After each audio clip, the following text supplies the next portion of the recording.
Ang kina-clarify ko po ay kanina sinabi nyo na in-encourage nyo ang PNP na i-encourage yung suspect na lumaban Yes. para mapatay, para Yes. masabing nanlaban. Correct. Correct. Para That was a very ma-minimize. incorrect. Correct, yes. Very incorrect po, if I may Yes, say as a it's not civilian, a- sa well, professional police. It Salamat depends kayo, on, Mr. Chair. ano na natin yan, ma'am. That's your view, that. It's not my Hindi view ka only, Mr. Chair. dumaan Thank you for hindi ka putting it on dumaan record. Pagka-mayor, pagka-prosecutor. Ako, alam ko, dumaan ako, prosecutor, mayor, presidente, alam ko ang trabaho ko. Sabihin mo, putang ina, huminto kapag hindi, tutudasin kita. Yun ang, lalo ng pulis. Putang ina itong mga pulis. Pagka pumasok yung pulis, hindi mo sabi, hoy pulis, huminto ka. Puntahan mo yung pulis, sabihin mo, mga pulis, kung mga tao na harapin ko, o dito, total, let us be, labas na lang natin yung, pati yung lungguay. Pero Mr. Chair, forgive me for Hindi, interrupting. Speaking of patapusin mo muna ako. lengguwahe. Sorry sir, Mr. Chair, baka maaring ang resource person tumigil magmura kasi bahay natin itong Senado eh. Salamat kaayo, Thank Mr. you. Chair. Thank you. Hindi tayo Mr. President, magkaintindihan Mr. dyan. President, sir, excuse me, sir. Lahat itong sa right side ko, dumaan ito ng Chief of Police, Police Director. Puro commander ng death squad yan. I thought there was no existence. Trabaho ng pulis yan. Literally, hindi mo sabihin ng death squad. Yung isang senador, yan ang nakaupo dyan, si Senator De La Rosa. Death squad rin yan.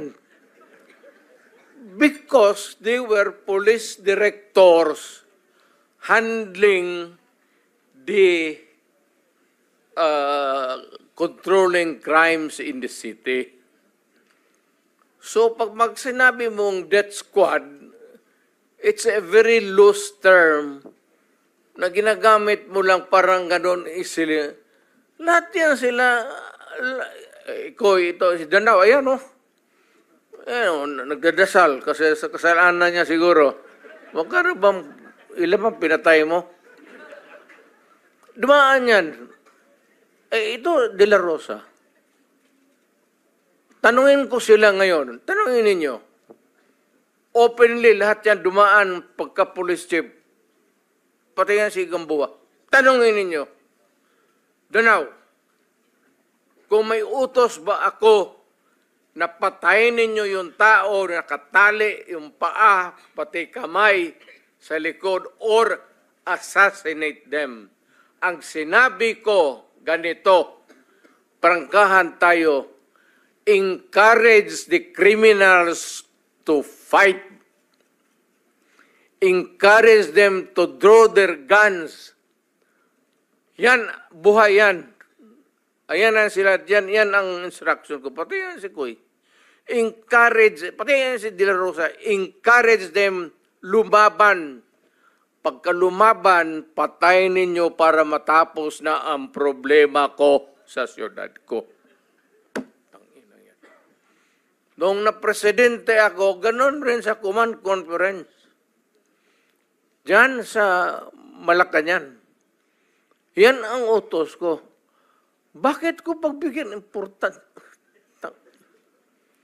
Mag-criminal, they go after the innocent people robbing. Mabutit na lang sana kung aakyat ng bahay. Mayor ako matagal. Aakyat ng bahay, magnakaw, re-rapin yung bata, re-rapin yung babae, tapos papatayin. Kung ikaw ang mayor, how do you deal with the problem? Ano Mr. kaya ang tingin ninyo sa... I'm sorry to tell you, I'm sorry to express to the nation. Unforgiving ako. Hardliner. Alam nila yan. pati pulis. Pati pulis alam nila. They are not ready siguro to talk about it. Sinabi ko yan sa mga pulis. Putang ina kayong mga pulis, pag pumasok kayo dyan sa droga, kayo ang mauuna. Mr. Chair. No need to strike it out if that is the real way that the mayor then phrased his sentence. Yes, Mr. Chair, with the indulgence of the SP Pro Tempore. Says Senator Risa. Opo, Mr. Chair, kasi siguro napansin, pati ng former president, yung shock ng lahat. Bakit, sir, yan ba ang trabaho ng pulis? Na pumatay ng mga suspected criminals? Sir, yung mic nyo. Pag dumaban, bakit Iba sila po yung pagka-express kasi kanina, so I had to clarify. Bakit Salamat, sila- SP Pro Tempore. bakit sila Salamat, Mr. makamatay? Chair. No. Hindi yan ang tanong ko. Talagang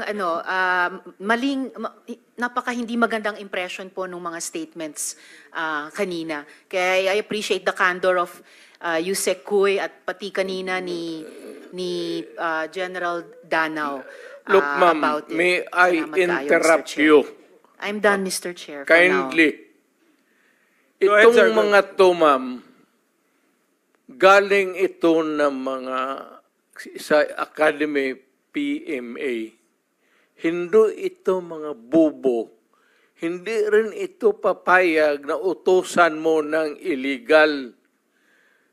Doon yan sa academy nila, sa PMA, they are from there to, yung ano talaga yung batas.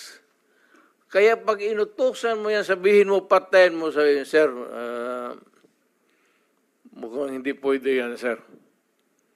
I tried. Ako mismo, I tried. Ako, marami ako, patay mo, sir. Kulong mo na lang natin, sir. Total. Sabi ko siya, siguraduhin mo lang na hindi ma-release. Kasi gagawa ng kalukuhan yan uli. And they will mag-hold up na naman yan. Yan ang sinabi. Lalo na yung mga kaso na magnakaw, tapos mag-rape, tapos magpatay, o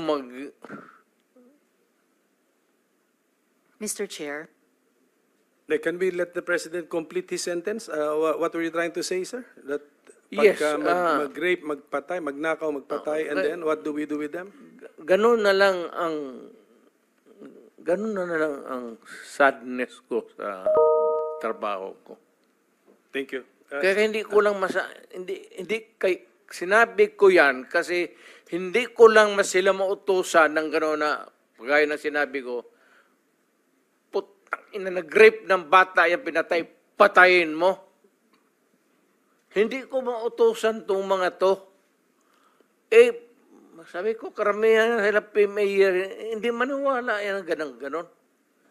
Sabi man, sir, mahirap yan. Kulungin na lang natin, sir.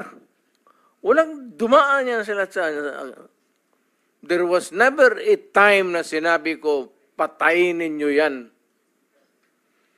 Minsan yung harap-harapan sa crime scene, nakita ko yung bata, 3 years old, rape, patay, tapos nandoon yung tiyuhin. O sinabi ko, putang, patayin mo. Out of outrage. In the moment of outrage yung, putang, patayin.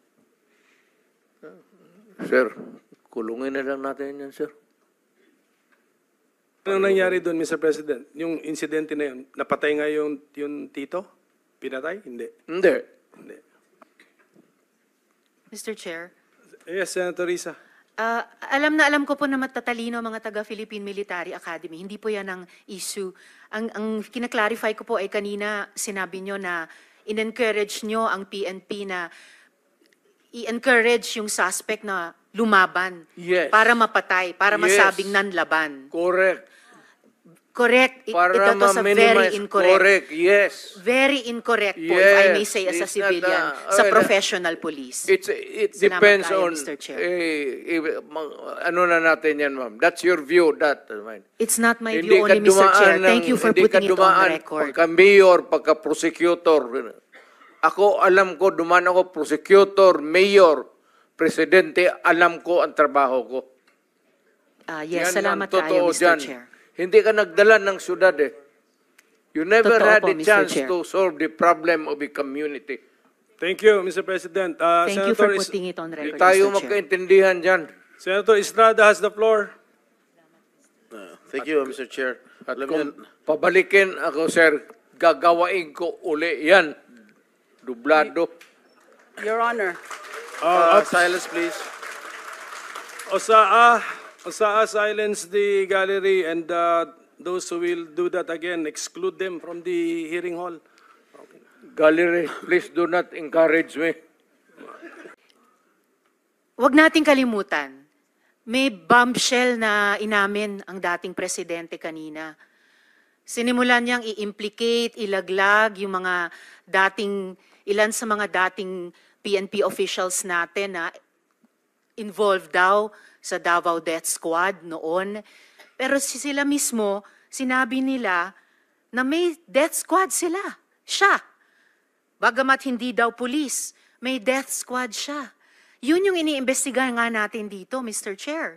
Yung war on drugs, yung extrajudicial killings na nangyari nung war on drugs, sinimulang modelo sa Davao noon, tapos iniimbestiga natin kung yun ang ginamit na template o modelo para i-scale up nationwide.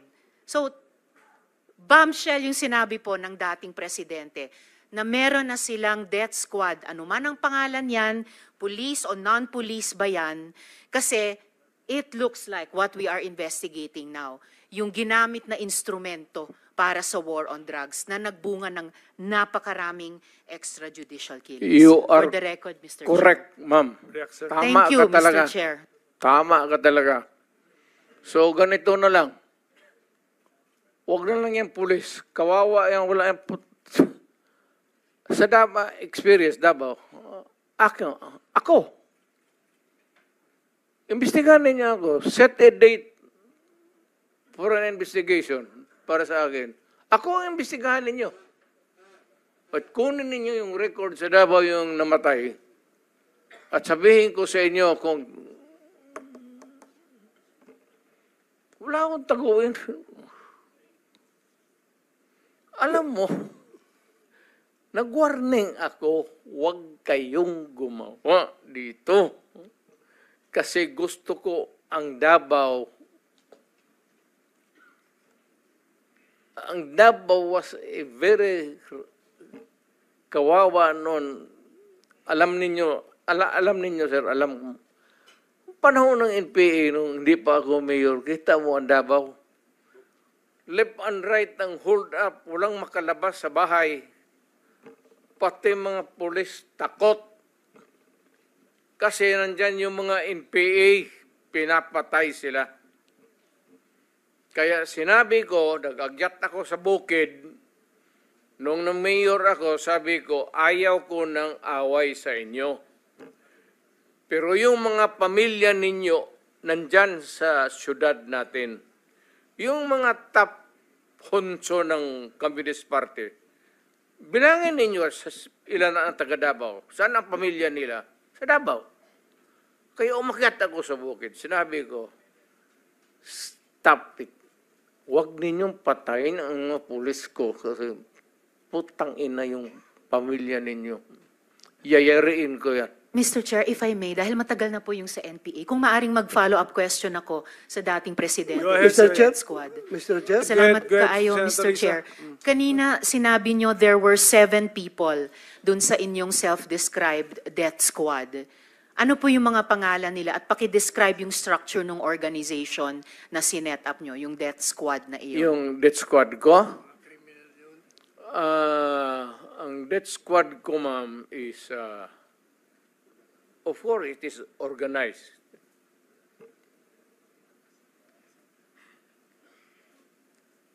Hanggang dyan lang. Ano po yung structure ng organization na iyon? Against criminals. Hindi po, yun yung task siguro na binigay niyo. Pero anong structure ng death squad niya iyon? Structure against crime and criminals. Ibig sabihin, ano po yung setup? At sino yung 7 yon na miyembro ng death squad Fight niyo? crime. No sir, yung pangalan nung sabi niyo, 7 tao na nasa death squad niyo. Mukhang patay naman sila lahat, ma'am. It's okay sir, ano pong mga pangalan nila? You know, when I was mayor, it's about 43. I am now 73. For the life of me, I cannot remember the name. And ano po yung structure nung 7 yon? Merong bang team leader, may 2 tenyente, then may 4 pa na tao? Ano po yung structure ng organization na iyon? I said I am 73 years old. Hindi ko nga alam kung bakit nandito ako kaharap mo. Sir, I'm sure alam niyo kung bakit kayo nandito. In fact, kayo po yung nagsalita ng pinakamarami sa resource persons. Well, May reward po ba yung 7 iyon sa death squad niyo? Again, ma'am? May rewards po bang ibinibigay sa mga miyembro ng death squad niyo tuwing nakakapatay sila? Police? Police ba yung death squad niyo? Yung Yun ang allegations. Hindi po, yung sinabi niyo kanina. Huwag tayong lumabas dyan. Hindi po ako lumalabas. May ibang lumalabas. O Yung dito sinabi tayo po ninyong ang death squad, pinag-usapan may dito rewards po ba yun? is centered sa police na sinasabi na binabayaran. No sir, pina-follow up ko yung sinabi ninyo. Ay, yung civilian? Unprompted. So, kung civilian yon, yung sinabi nyo na death squad nyo na 7 tao, may rewards po ba yung 7 taong iyon kapag nakakapatay sila? Ay, hindi ma'am, mayayaman yung mga, maraming gago na mayayaman sa Davao. Hindi Ano mo pong kaya- koneksyon ng mayayaman sa Davao? Gusto dun sa pumatay miyembro ng mga death kriminal. squad? Because Ibig they want their city to be safe. Nagbibigay sila, yung Because mayayaman, they want ng reward sa business to death thrive. squad? Yes sir, bago po yan, Mo. sinasabi nyo ba na yung mayayaman sa Davao nagbayad sa death squad para pumatay? No, hindi ma'am. Si Sila Colonel mismo. Makasait po ba kasama sa death squad na iyon? Sino? Colonel Makasait, kasama po ba sa death squad na iyon? Colonel Makasait? Ma'am, alam mo sa totoo lang, mahabang istorya to. It's okay sir, maikli lang sana Pero kung ang sagot. problema, ma'am, patay na yung tao. Si Colonel Makasait ay patay Ayaw na. kung marami. Police officer in the police department. Pero patay na yung tao. Okay sir, may Huwag mo rewards akong po ba tanungin sila? kung anong history yung tao na yan, patay na. Okay, may rewards po ba sila, yung mga miyembro ng death squad nyo? Sino? Ako? Magbigay? Yung 7 miyembro, kung sino man ang nagbigay, may rewards ba sila kapag pumapatay sila? Walang reward, ma'am, kung Walang police rewards. yan. Lalo Hindi na ho. police. Bakit Wag- ako magbigay ng reward sa mga... Hindi po. Trabaho Paiba-iba po nila yung yan. sinasagot nyo eh. Hindi ko tinatanong yung mga pulis. Oo. Tinatanong ko po yung mga miyembro ng death squad nyo. Ah. Binabayaran ba sila kapag nakakapatay sila? Wala. Wala. Okay. So, May- libre Sen- lang yung may I remind the pagpatay. Senator, this is just an intervention. Yeah, sorry. We have to I follow, apologize, we have Mr. to Chair. follow the Yes, order. I Please, submit, please. Mr. Okay. Chair. Ako noon, nung na-mayor ako, I was not looking toward a re-election. Wala sa isip ko yun. Ayan sila, si Bato. Nung nag-mayor ako, sabi ko, hindi ako interesado na ma-re-elected. Putang ina, magtrabaho tayong lahat. Ito ang gusto ko. Pati kayo mga pulis, putang, papatayin ko kayo litsi. Huwag ninyo akong... Kasi pagka-mayor ka na, magpa-ano-ano ka lang, pa-lutay-lutay ka lang, wala mangyari sa Pilipinas, maniwala ka. Lalo na yung mga mayors na pumapasok sa droga, yan ang dapat unahin patayin. Mr. Chair. Thank you, Mr. President. So what I'm getting, Mr. President, is that yung imperfection noong ating programa na War on Drugs, nakabase po doon sa ilang mga local government units na wala ho talagang totoong political will para labanan ito dahil binabanggit nyo nga po, marami or may ilan sa mga LGUs ang pananaw ay ma-re-elect lang. Re-election. Hindi talaga durugin. Ayaw magkaroon ng problema sa re-election niya. Yung iba naman, takot. Lalo na sa probinsya. Lalo na yung nagninegosyo ng droga, may mga baril, tapos may tao. Mr. Chair, with the permission of Senator Villanueva, quick interjection. Yes, Senator Ontiveros is recognized. Salamat kayo, Mr. Chair. Salamat, Senator Villanueva. Just to make of record na sinabi ng dating presidente na yung mga mayor na suspected na involved sa drugs dapat patayin. That is not an acceptable statement ng isang naging presidente tungkol sa mga naging kasama niyang nagtatrabaho sa gobyerno ng mga mayors. For everyone, whether mayor, whether maliit na drug suspect, kahit pa yung mga high-value targets, may due process. And the president of all, dapat ang nag-uphold niyan. So unacceptable po sabihin na ang mga mayor na drug suspect ay dapat patayin. For the record, Mr. Okay, Chair. ma'am. Ganito yan. Mabutit dumating ako dito. Pasalamat talaga ako para lumabas, ilabas na lang natin yung totoo. Alam mo, pagka mayor, pagka sindikato, hindi mo matanggal yan. Hindi mo basta-basta matanggal yan. And they are there, so many stories abound. Hindi na ako kailangan magbigay ng example sa inyo. Dito sa Maynila, mga mayors, pera. It's always money, money, money, money. Kaya pagka nandyan, either they are in cahoots with the law enforcers or yung ibang mayor takot. Yung sa probinsya, kung magka-mayor ka, kaya wag kayo, may nakikinig ngayon, wag kayo magpili ng mayor na pitsugin. Kasi wala talagang mangyari. Pagka mayroong mga sindikato, ex-policemen, ex-soldiers na may baril, tapos takot kang mamatay, walang mangyari sa siyudad mo. You have to, maraming problema na nakatago, ma'am, na hindi natin nakikita. Nasa undercurrent yan. Hindi natin nakikita yan. Sino po ba yung mga yon? Hindi, all over. Mayors. All over. Hindi ko masabi. Just for the record again, Mr. Chair, and with thanks to Senator Villanueva, unacceptable na sabihin ng isang dating presidente, or kung sinabi ninyo noon nung presidente kayo, na ang sino mang suspect, maliit man, malaki, mayor, na suspect sa drugs, ay dapat patayin. Kasi may due process po. Salamat kayo, Mr. Chair. Salamat, Senator Villanueva. Yan, Mr. Chair? yan that is my stand. If you do not agree with me, I'm sorry. But I'm dealing with a serious problem of my country.